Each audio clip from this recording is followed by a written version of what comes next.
Hi, welcome back. I'm Marek Mularczyk from SAItrainer.k, and this is another episode of PhotoshopLightroomTV, your weekly video podcast about anything Photoshop, Lightroom and photography related.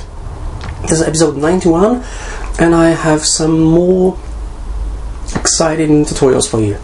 But first the news. Remember, Adobe started their Create the Web tour, and I will be going to all major cities around the world presenting the latest technologies and tools for the web. So I'm really excited to see all the new tools and techniques, HTML5 and the new Edge. Speaking of the Edge, if you read in my blog at PhotoshopLightroomTV, you know about the new release of Edge. Edge is out of the preview, it's out of Adobe Labs, and it's now available from this week as a set of tools with Edge, like Edge Animate and Edge Code, among others. So have a look at my blog, PhotoshopLightroomTV, and I'm really excited to see the Edge in work and Create the Web tour as well. A bit more about it after the tutorial. So let me show you the first tutorial this week, and this is going to be a tutorial in Photoshop on whitening the TIFF. I'm going to show you a technique on whitening the TIFF. One of the things I love about Photoshop is there are so many different techniques, so many different ways of creating all sorts of effects. So what I'm going to show you here is just one of many techniques of whitening the TIFF in Photoshop. Now first of all, I'm going to duplicate the background layer so we don't work on the original. So I'll just duplicate that first. Now on this layer, I'm going to create a selection around the TIFF. In this case, I'm going to start with the quick selection tool. I'll make my brush a bit bigger. I'm just using the bracket keys on the keyboard. Make sure that the auto enhance is checked in the options bar. This will make a big difference on the edges. And I'll just start here. Okay. Whoa. Might not be the best idea with the quick selection tool. Well, let me just quickly start here. I'm going to hold the Alt key down. This changes the cursor to the minus icon so I can subtract from the selection. Just like that. Remember, don't get too close to the edges with quick selection tool. It creates best results. Here we go. If you are using quick selection tool as well, remember that once you start creating selection, it goes automatically to add to selection option. Okay, so you don't need to do anything, you don't need to hold down anything on the keyboard. Oh, I'm just going to remove that. So again, I'm holding down the Alt key. Just some bits and pieces here and here.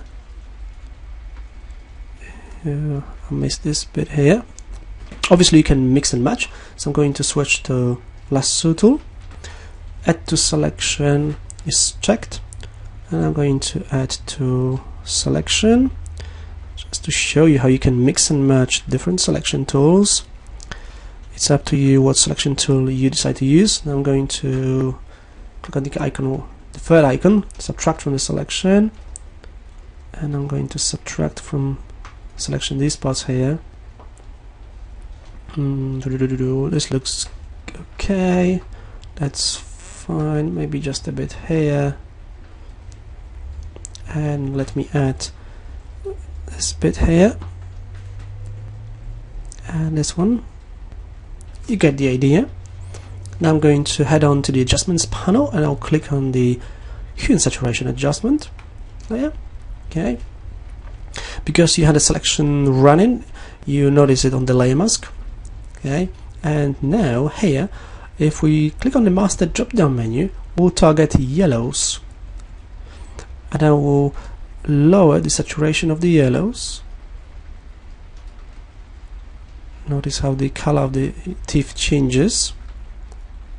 Okay, we don't want to go all the way down because they will get black and white, so I'll keep it quite low, about minus 40, 50, maybe 60. I will also increase the lightness to make them brighter. Now I'll accept that. Okay. Oh, we should also clip it, so you can hold down the Alt key on the keyboard and click between the layers to clip it. Now we can see before and after by simply hiding and showing the layer. That's the background layer, so that's before, that's after. If the effect is a bit too strong, what you can do is just select the layer and lower the opacity of the layer just to fade the effect out a bit. I'm not sure if you can see it on the video, but there's quite a bit of a difference. Okay.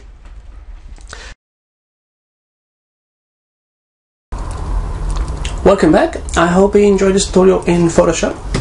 I've got another one tutorial for you, but just for a moment back to Create the Web. If you live in the UK, as an example, Create the Web tour is coming to London next week, next Tuesday. Well, if you're watching it this week, it's next week. So I'm really excited. I'll be in London for the Create the Web tour. It's free. You get all the information on my blog, PhotoshopLightroomTV.co.uk. It's a free event. It's all day in central London, in the Leicester Square area. So if you're coming over, make sure you register first. You can register for free. I've got a link on my blog as well. Now, I'm going to show you a Photoshop tutorial on colorizing and converting images to black and white. So what we're going to do is we're going to make the majority of the image black and white, and then we'll make parts of the image in color. This will be another Photoshop tutorial. So let me show you how to do that in Photoshop. I'm going to duplicate the background layer so I don't work on the original. Okay. And I'm going to show you how to use how to colorize the image with hue and saturation adjustment, but I'll show you an interesting technique. So I'm just going to use the image adjustments menu, and I'll choose hue and saturation. I know I can use the adjustments panel as well. Okay, but if some of you are using Photoshop CS3 or earlier, you don't have adjustments panel. So go to image adjustments, hue and saturation for a change. Okay, this works in both panel and the panel window here. And here in the hue and saturation, there's this TAT tool. It's called Targeted Adjustment Tool, or TAT tool. Okay, so I'm going to click on it to select it. Now here's the interesting part.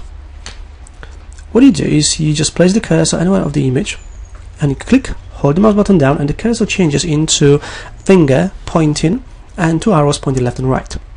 So what's happening is, as you start, first of all, notice that I've just clicked on this wall and here, and my drop down menu here on the top changed to reds. Okay, so I'm on the reds.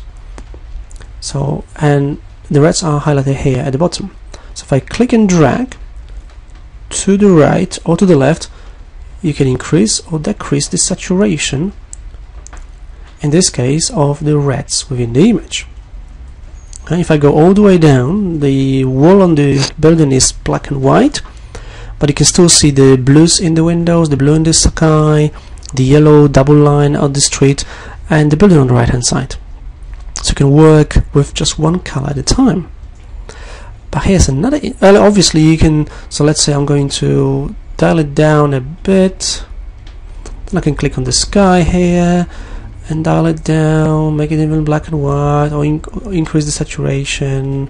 But here's another interesting feature. If you hold down Control key, this will be Command key on a Mac, and click and drag, you're going to change the hue, so you can actually colorize the image or parts of the image. So I'm now colorizing all the reds within the image. And notice how this hue slider is moving as you drag to the left or to the right. So I can make this wall maybe yellow, then I'll click on this double yellow line here, and I'll drag to change its color to maybe red lines. Yeah, if you have double red line here in Britain, you're not allowed to stop at any time.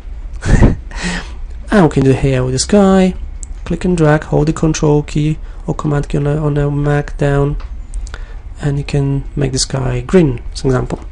Okay, so if you click and drag, you change in the saturation. If you hold down Control or Command on a Mac, you change in the hue.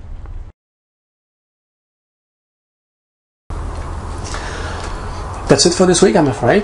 This was the second tutorial in Photoshop on colorizing and black and white in images. I'm going to leave you with a tip of the week. So I'm going to give you a tip of the week just before we go. This will be a photography tip of the week. When you use program mode on your camera, now this works on Canon, I'm not sure about the other cameras, but I know this works on a Canon. When you use program mode on your camera, when you press the shutter button halfway, you can use the wheel for shutter, for aperture, aperture wheel, or aperture dial as it's often called as well, to change the settings. So you can still change the aperture, and the camera will change the shutter speed automatically. Okay. Hope you enjoyed it. Thank you for watching. I'm Marek Mularczyk from SAItraining.co.uk, one of the UK's leading specialists in Adobe Certified training, and I hope to see you next week on episode 92 of Photoshop Lightroom TV. Thank you for watching. Bye bye.